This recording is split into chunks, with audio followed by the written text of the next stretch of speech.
Testing, testing, give a long lead time, stop.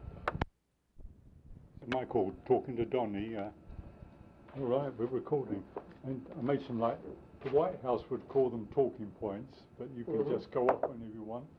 And as I mentioned, I kind of wanted to talk to you about the different sections of Fairhope history. And when you read a history book, because of the nature of history, you know, sometimes it includes the southeast United States or all of Alabama or the Gulf Coast, and you have such a lot of knowledge just about this part of the Gulf Coast. I thought I wanted to talk to you one-on-one and write down some notes and document it and give you a copy and keep me a copy. This is a picture of only a few days ago when Lottie and I were at an archaeological dig. And there we are sifting in a Mississippian-period Indian mound with South Alabama archaeologists. And where was that at? This is down at Orange Beach in Gulf Shores. And I was, what was delightful about it, we didn't find too much, but we spent the day with about 12 professional archaeologists and just chatted about what was going on.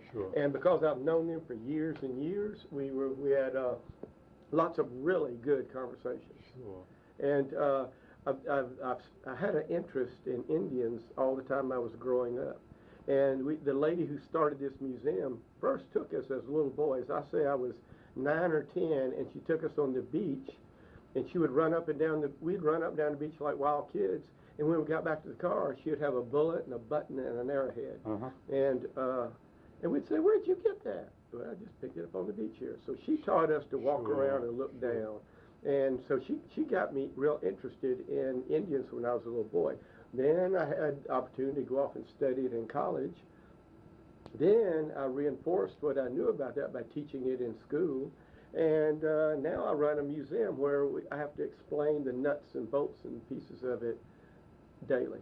Just about daily. Dr. Wasselkoff talks about the 3 stages of American Indians being in this country. So there's like the Paleo, which is a real early group, where the coast was like 200 miles south, and then he talks about the woodland period, and then he talks about the most recent, the Creek and Choctaw.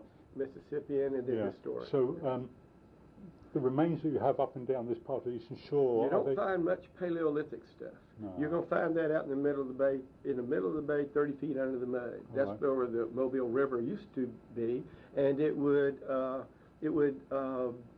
empty way out into the Gulf where the mouth of the Mobile River used to be. He says like 200 miles south. Yeah, it's way out there. And I read somewhere years ago in an article or somewhere that they've even identified sites under the water in the Gulf of Mexico that may have been Indian sites. I thought what just in the past few months, divers have said, y'all got to go out there and see this. Some of the past hurricanes had just uncovered all these stumps, all these cypress stumps there, and they said, "Oh yeah, that was just 40,000 years ago when the Indians were here," and that's when the Paleolithic Indians here. That was the forest that they hunted in. So you don't find that. And then we had archaic Indians here. You have little vestiges of archaic Indian stuff here. Archaic would be like woodlands. Like no, that's like 3,000 years BC. Archaic is after Paleolithic. You'll have archaic is the old ones. Archaics, they didn't farm. They were still hunter-gatherers. They didn't make much pottery, and but they had a good presence here on the eastern shore. You'll find some pretty substantial archaic deposits in the north part of the bay, around Doleaf Creek and around the rivers, and then you find little remnants of them down around like the Fort Morgan Peninsula. So clear up in my mind, the archaic come after the Paleolithic up till about 3000 BC. Then here came the archaics up to the time of Christ, and then came the woodland up till about 700 AD. So you kind of got in four. He had 3. You got like 4. All right. And he could have put the Paleos and the archaics together because they didn't have a whole lot to differentiate them. These are all the same Indians. They were all the same people. And these are the ones that gave rise to each other, but they divide these in parts by their customs, what customs they did. And apparently these Indians migrated around a lot, so you hear about one lot of Indians moving around, moving off, and another group moving in. That would be more in the historic period. They definitely did that because of political and social and substantial. So the archaic sites or items that you found, like the Olive Creek, what are they? Like? You find their shell middens. You find their pottery. Their pottery is like a temper fibered, simple pottery. But what's really identifiable is their projection points. Their projection points of a particular style. Okay. And what other Indian sites are there up and down here? Like, so you mentioned shell middens up there, and there's shell middens on Dolphin Island, which I'm not really interested in. And then, are there any more up and down? There were shell middens all around the bay. When the Spanish came here in the 1500s, they described 16 hamlets. That means 16 towns around the bay. And these are Mississippian Indians, and they left shell midden. Down there across the Fairhope Beach, there were shell midden all up down the Fairhope Beach. But these have been eroded away. So where they're not now is only because they're gone, because they were at one time. And I think some people even use them for a source of lime for building as well. When I was little, they would back trucks up to them, and they paved your parking lot with it. The First Baptist Church in the end of the 50s was paved with shell, and the shell was full of Indian pottery. Wow. Oh, we thought it was great. We thought it was great, but didn't realize they were actually destroying an archaeological site when they did that. Sure. And you hear about that, the Indians always tend to have their campsites like close to rivers, so you mentioned the Olive, and that's close to... You almost always found Indians next to water. Next to water, okay. It was their source of food, and it was their source of transportation. So, and most of the Indians that we know about that lived here, were they like hunter-gatherers, or were they the very early farmers? The archaic Indians were more hunter-gatherers, and they were a little bit more limited in number. But then you got to be they're more what you call opportunists. They would eat whatever they ate. They would find whatever found. They would eat fish when they found it. They'd hunt game when they found it. They would eat berries or any plants they found when they found them. Whereas the Mississippians, and they denote them more about, they became agriculturalists. They became more sessile. They didn't move from place to place. They stayed in their towns. They built up their towns. They built up their mounds. They're the ones that built the truncated, the flat-topped mounds. And a lot of mound systems. And then they're the ones, because of their sheer numbers, they're the ones who left the large amount of shell deposits and shell middens all around the Mobile Bay. Now, you hear about, of course, Bottle Creek, but someone said there's also like a mound or something near the access road leading down to the causeway. Is that right? Do you know about that? Or when you get up to that basin, you can walk out in the woods there and come across what's called a woodland-period round sand burial mound. They're all over. They start in the Spanish Fort, and they just dot the landscape up there. But if you go right north of that basin, anywhere in the woods, you're going to run across one. And there it is, standing there, just pristine and perfect. Some of them, people have dug into them, but most of them haven't. They're just in perfect shape. So it must have been a lot of Indian activity around. There was a lot of Indian activity because of the amount of fresh water coming in, salt water, just the mere surface area of beach, access areas. And the early Spanish said that the Indians did a lot of fishing, and they had weirs and traps and. They did all the fish, and they were, the shellfish. They were big on shellfish. A lot of ranja clams. We had what's called a freshwater clam this here called the ranja. That's just about non-existent in our area now, but that was one of their main subsistence foods. What sort of tools have they found here on the eastern shore? What kind of what? Tools or... Tools. Like scrapers? Just a number of tools. They have those stone, just a couple days ago, Frank Laraway was telling me about this stone hoe that he found when he was digging something in his yard. And I've seen several that people have brought here.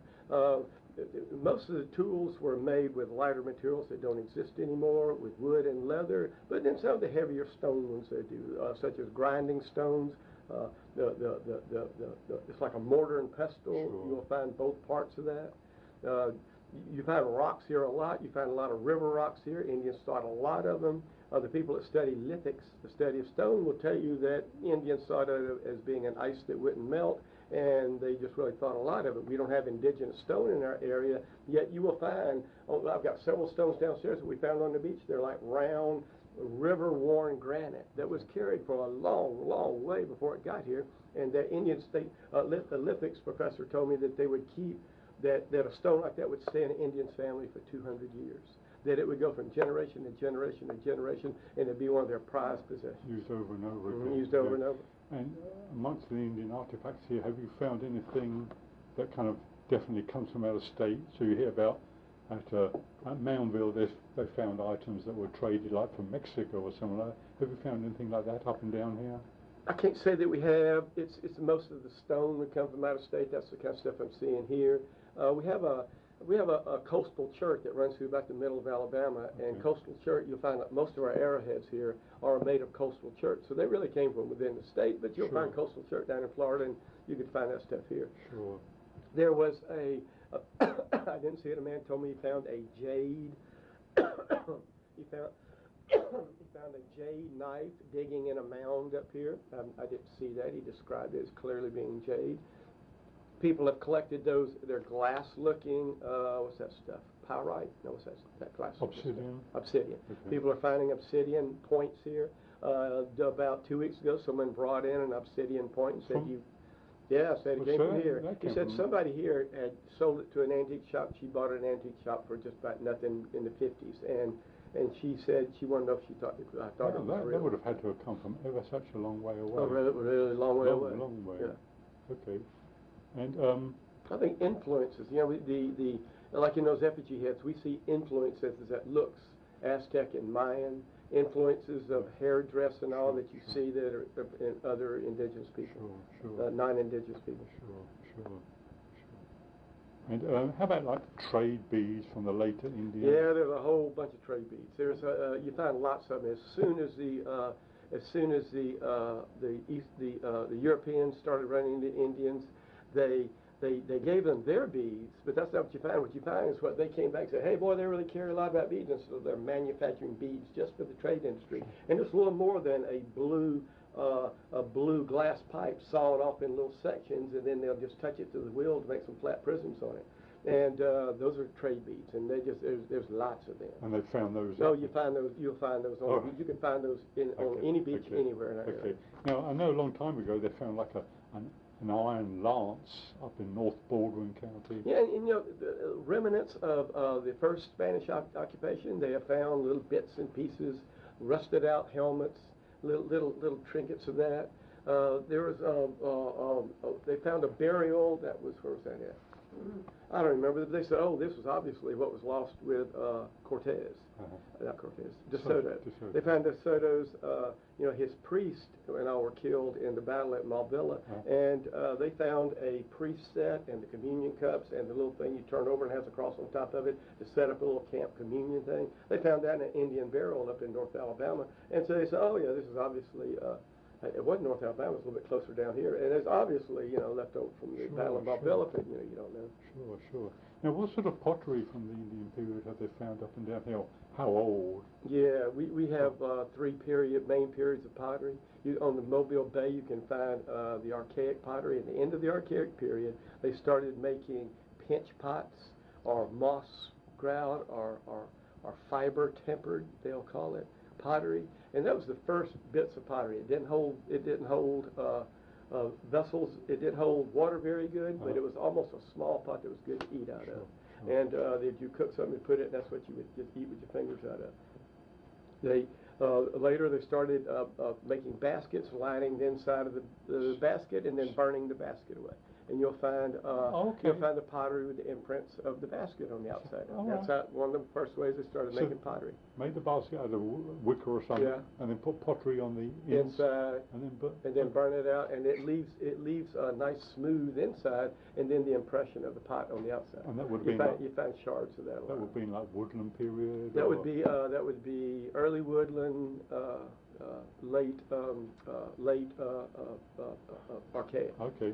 Because in the woodland period, they have a dub for it called Weedon Island. Weedon Island is a style of pottery. They got real sophisticated during the woodland period, and you find their pottery. We generally call it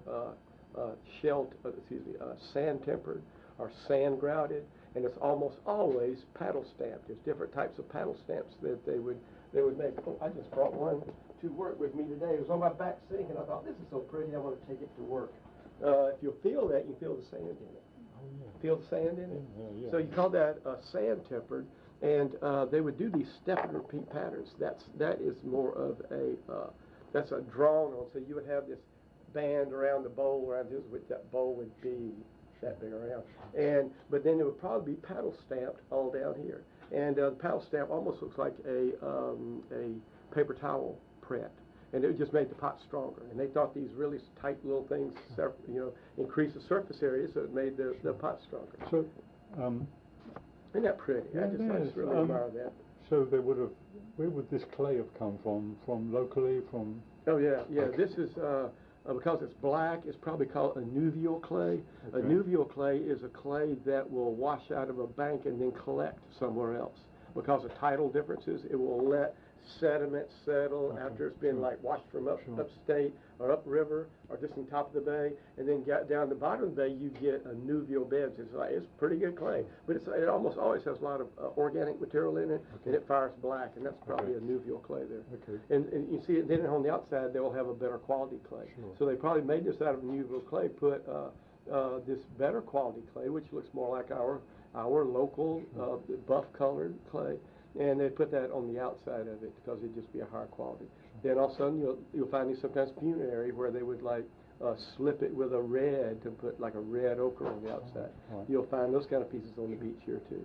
So they would have made the clay pot, then fired it they made them on kilns or? They made them so thin that they could only be, and potters have told me they can only let the top of it, the bottom of it dry while they kept something wet on the top of it, to let it dry as they were building up. That's the only way those pots would work, because if you put a wet clay pot that big, it would collapse under its own weight. All right. So they said they were real good about making them. They were very good about that. And as they came up, they would stamp that pattern on it. They put their hands inside of it and stamp that pattern on it to make that.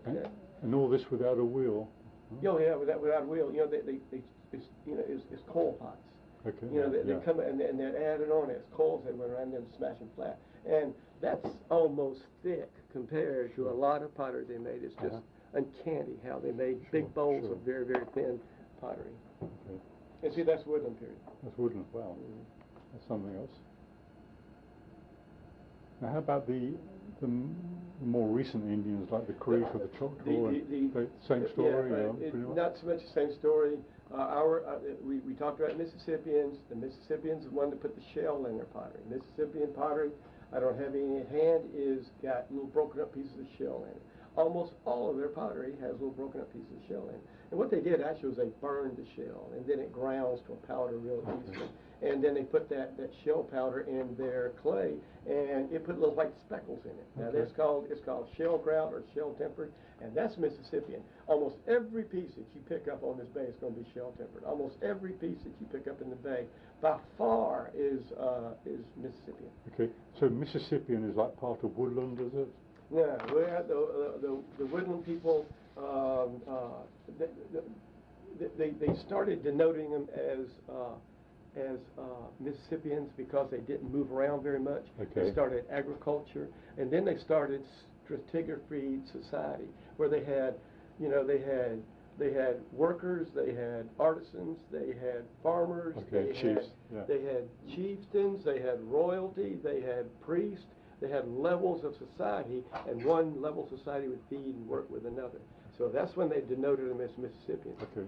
That's when they were so successful. That's when they were the ones that brought in the teosinte, they called it, corn, maize. We said they call it maize, but they call it teosinte. And they're the ones who started growing corn, and which means you have to stay there all year long and protect it from varmints, and then pick it, and then keep the seed and plant it again. And so they started the farming. They started the towns that didn't move around. And because of that was so successful, then that's why we had thousands of Indians around Mobile Bay. And they're the ones who made all this pottery, and they're the ones that you'll find a little woodland stuff here, and a little woodland stuff here, and a little woodland stuff there, and you'll find just an archaic item here, an archaic item here. But the whole area is covered with Mississippi. What was the purpose of the shell in there? They thought it made it stronger. Okay. It's just like putting an aggregate in concrete. Sure, all right. Yeah. All right. Just like putting pebbles in concrete. Sure. Right. And also you hear about each group of Indians had like its own design on pottery. Anthropologists, I'm not that good at it, can look at these designs and tell where they came from. When we were digging in that site the other day, they found some pottery like this that looked like it had been brushed with a paintbrush in every which direction. They said creek, that's creek pottery. And I've known that other archaeologists talked about a certain design that creeks would do. And it's, you know, I don't really know if I just found a little part with a couple lines on it, I wouldn't know if that was that design or not. But they said that creeks have their own style. The creeks, you know, the creeks are historic period. That means they grew up in association with white people. And they grew up with, are you going to herd cattle or are you going to hunt deer? It's more efficient to herd cattle.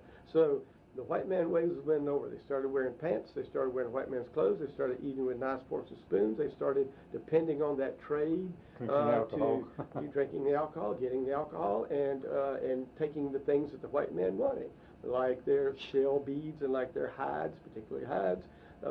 Things that the Indians were taking, a lot of herbs, that's where tobacco came in, that's where peace came in, and all that. You were taking that and going down to the trading post and trading it for their items, particularly anything metal. Anything metal. They loved metal. The figures that you show outside in your pottery display, they were found on the beach south of Fairhope, is that right? Yeah. And they would have been from which period then? You're talking about those effigies? Effigies, the effigies, if you look, you'll see little white speckles in there. Oh, so Mississippi. All right, yeah. All right. And that was their style, and that was probably a ceremonial type bowl. It probably meant something to them. We think those were probably broken when they went into the pile. And, see, the woodland period, during the woodland period, it was all subsistence. They were making a pot to hold food, to hold and gather food with. Whereas Mississippians had, like we do, you know, you have nice stuff that just sits on the shelf at home. You have different kinds of stuff. Well, that came along with the Mississippians, having kind of nice stuff. This is special. Use this on special occasions and all. And that's where these little effigy bowls may have come in. We don't know though. I'm just speculating that. But actually, I'm repeating what a college professor told me. All right. Okay. And then the most recent group of Indians, they were part of that Muskogee, or? Yeah. During the last part of the historic period, they were moving people around. You had Appalachia and Muskogee is the word for creeks. And we had like the Appalachians. The Appalachians were being run out of one area because of the British, and they got here because the French were going to take care of them. 1763. And some of them converted to Christianity. Is that right? Oh yeah, Catholic, yeah. No, sure they would. That's an intermingling and intermarrying like crazy. So that's just intermingling of cultures. And and that happened a lot. I just segued right off into like when Fort Mims happened. Dr. Wazelkoff's book just has such great insights to it because he talked about what's really going on in society then. Indians started fighting amongst themselves, and it started the Creek War, and the actual impetus of that was the what they call them, I forgot my word, the half-whites, half-bloods. Kind of half-breeds, yeah. Yeah, there's a word for it. Oh, I should forget that word, but I've forgotten it. That's all right, Dr. Wazelkoff, I've forgotten your word. There's a word for it.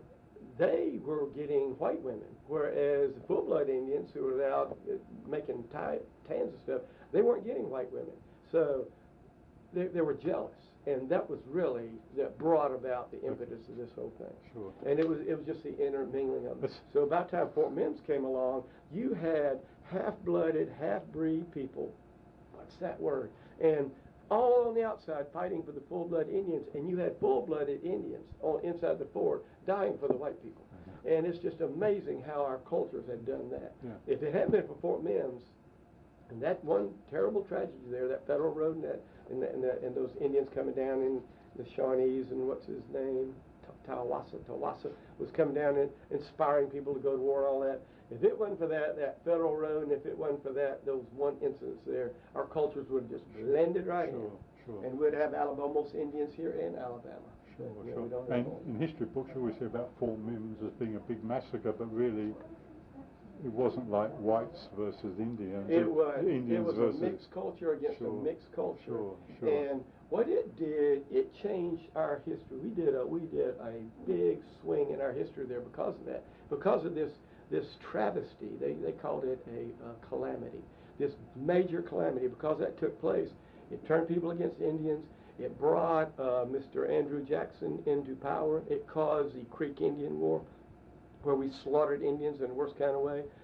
Because Andrew Jackson had that army standing, here came the bloody British fighting the British in the town of New Orleans in 1814. We took a little trip, and because he had this assembled army, then he could win the War of 1812. That started nationalism. That started sea to shining sea. That thought of people, instead of being French, Dutch, or Spanish, they started thinking of themselves as being Americans, and it just changed. It was a pivot point in Americans' history. That one calamity up there at Fort Mims. Right, it was a major turning point in America's history. Right here in Baldwin County. Right up there above Baymanette. Sure. I know one of the early history books I read said the early Spanish, I guess, came to Mobile Bay and sent off one of their men with the natives to get water, and he never came back again. Yeah, that was Pineda. And then Narvaez had the same thing happen. Narvaez had his men just to go in, and they got Pineda's people were probably killed, and their items were found later on.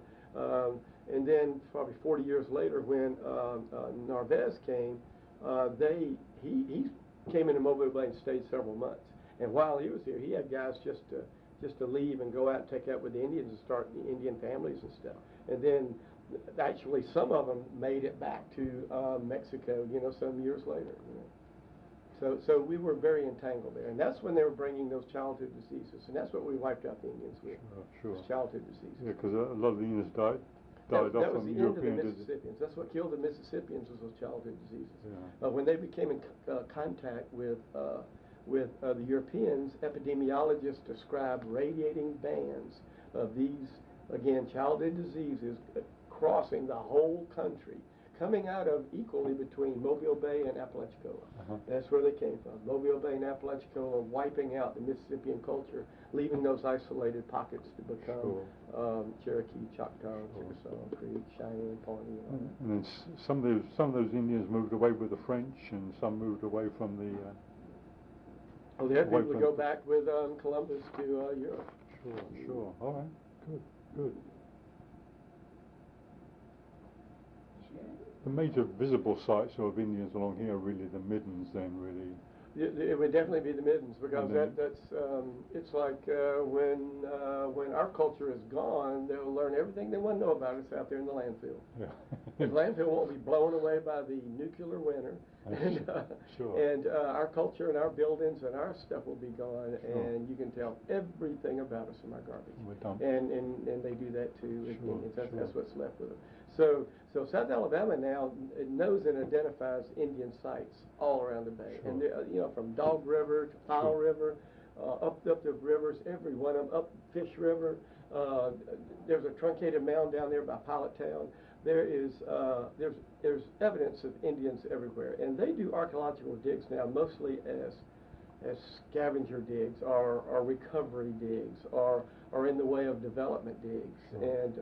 And then if federal money is involved in a project, then you have to do archaeology in front of a project. There's a Civil War fort over there in front of where they're building the big airplane places there at Brookley, and they're about to develop over a Civil War fort. So they're using federal money, so they have to do the archaeology there. They're contracting with South Alabama, and I hope to be a part of that archaeological dig. But they're going down and doing that. We did woodland period stuff down at Bear Point during the 1990s. No, that was 2004, 2005. I was just teaching schools, so I was off every summer, and I was going down there every day, and it was amazing. The items that we found down there, was just amazing. It kind of changed the idea of what they thought the artwork was on this pottery. The stuff they were finding looked European. It was extraordinary what they were finding. And then this past dig was down the beach, but it was only because they're going to build a big old house on top of it. Have they done any digs here in Fairhope relating to Indian sites? You're not going to find that stuff. If you found that stuff on the surface, it may lead to that. Right. If you had developed on that, yes, it may lead to that. But what you will do find, you can go down to the pier and find a piece of Indian pottery. I don't like to look for it because I can say every time I go down there, I'll find it. And the last time I went down there, I didn't find it. So I can say now, almost every time you go down there, you find it. So if you go down there in the wintertime when it's really, really low tide and it swashes the waves are away from the swash area, you'll find Indian pottery. All right. I found inch square pieces of Indian pottery right down there at the beach. I found an arrowhead down here on the beach. And that clay would have come from around here somewhere. Yeah, it's easily obtainable. Right. Clay City, or Fish River. There's a vein of clay that runs from Montrose to Clay City. It runs through the county. It is almost a mile wide. It is 10 feet thick. It's only, in some places it's only 4 feet below the ground. And so there's a lot of clay between here and there. And those Indians knew exactly where it was. There where the gold mine pawn shop is. See, that's a vein that hits that edge of clay there. And most of that gully was actually drier pottery. Their clay out of there for this major pottery that turned into Daphne pottery. Finally the one that went out of business in 1950, almost all their clay came from that, that gully there. I know you don't know everything about everything, but the pottery, what makes that clay good for pottery? Is it obviously the components or the... you have different grades of clay, and it's by the different materials that's in it. And John Resner, he's a college-educated potter. In fact, he started teaching school and said, I don't want to teach school, I want to pot. And his parents said, no, you can't do that. Well, he did, but he's real knowledgeable about the chemical constitutes of it, and sometimes bends you a little bit about it, just telling you more than what you really need to know, but he knows a lot about it. So he's telling me a lot about the makeup of the chemicals and the compounds that's in clay, and so the different concentrations of those different things make the different kinds of clay.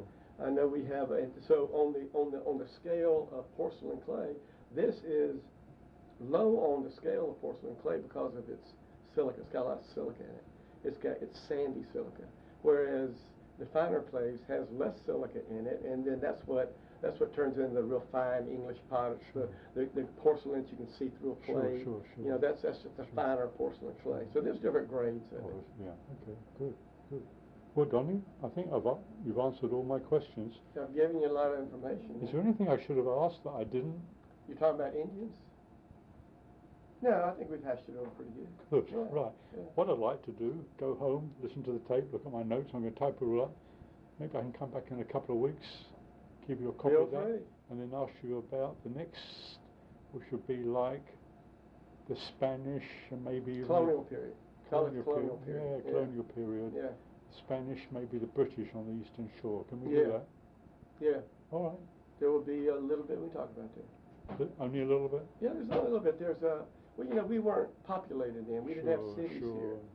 We had, like, during the colonial period, we had the Spanish to fight the British here, and because they built a fort up there, Spanish fort. You had Spanish land grants in our area. You know, that kind of thing. And north. Okay. All right, well, thank you very much. Appreciate that. Actually, that's south.